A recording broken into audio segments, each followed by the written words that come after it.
Messi কাণ্ডে অরূপ বিশ্বাস জুই বিশ্বাসের বিরুদ্ধে এবার থানায় গেলেন শতদ্রু দত্ত। প্রভাব খাটিয়ে দলবল নিয়ে মাঠে ঢোকার অভিযোগ করেছেন। তৎকালীন ডিজিপির বিরুদ্ধেও মামলা দায়ের।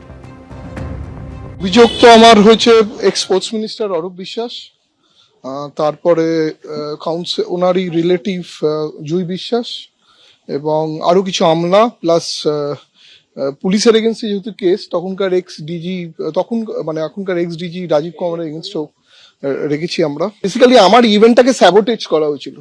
আজ যে এত দর্শক যারা মাঠে এসেছিল তারা কেন দেখতে পায়নি? কেন শো ফ্লোতে অরূপ বিশ্বাস ছিল না, শো ফ্লোতে অনেক আমলারা ছিল না, শো ফ্লোতে উনি ওনার ফ্যামিলি মেম্বারদের ছবি তুলেছেন তারাও ছিল না। এই যে মাঠে ঢুকে আর এত লোক ঢুকলো, এই যে অরূপ বিশ্বাসের এত সিকিউরিটি গার্ড, এত ইউটিউবার কি করে ঢুকলো? তার মানে আমার যে প্রোগ্রামটা উনি ডিরেল করবেন বলেই উনি এইটা করেছেন। ওনাকে অ্যাক্সেস কার্ড দেওয়া বন্ধ করেছিলাম, উনি তারপরে আমাকে হুমকি দিয়েছিলেন মাঠটা আমার, আমি দেখে নেবো।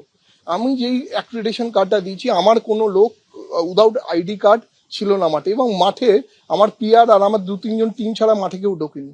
বাকি লোক হলো বাইরের লোক এবং অরূপ বিশ্বাসের লোক এবং স্পোর্টস ডিপার্টমেন্টে, সল্টলেক ডিপার্টমেন্টে অনেক পুলিশের লোক ঢুকেছে, তাদের ফ্যামিলিরা ঢুকেছে। আমরা সব আইডেন্টিফাই করছি একটা একটা করে। সিভিল স্যুটও করছি, 50 কোটি টাকার আমি ডিফেমেশন কেস করছি আর 50 কোটি টাকা কম্পেনসেশন ড্যামেজের কেস করছি। মেসি কাণ্ডের ফাইল খতিয়ে দেখার কাজ চলছে, জানিয়েছেন ক্রীড়ামন্ত্রী নিশীথ প্রামাণিক। দেখুন, আপনি জানেন যে আমার মন্ত্রণালয়ে বসবার সবেমাত্র 7-8 দিন হয়েছে, 10 দিনও এখনো হয়নি। কিন্তু বসেই প্রথম আমার যেটা লক্ষ্য ছিল, যে মানুষগুলো প্রতারিত হয়েছে, যে মানুষগুলো খেলাধুলোর আঙিনায় এসে, ক্রীড়াঙ্গনে এসে যারা অপমানিত হয়েছে, লাঞ্ছিত হয়েছে, যারা চোখের জল ভাসিয়ে যাদেরকে এই ক্রীড়াঙ্গন থেকে ফিরতে হয়েছে, সেই মানুষগুলোর ন্যূনতম সম্মান আমি ফিরিয়ে দেব।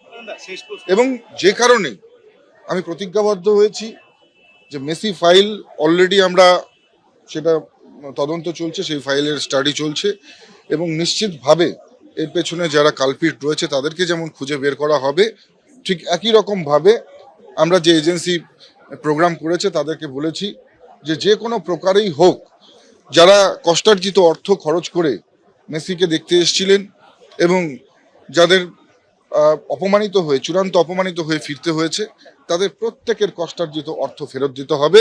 আমরা কিন্তু এজেন্সিকে খুব সাফ ভাষায় আমরা জানিয়েছি। তার জন্য যদি কোনো সহযোগিতা প্রয়োজন হয়, পশ্চিমবঙ্গের ক্রীড়া মন্ত্রণালয় তাদের পাশে থাকবে, নিশ্চিতভাবে পশ্চিমবঙ্গ সরকার পাশে থাকবে।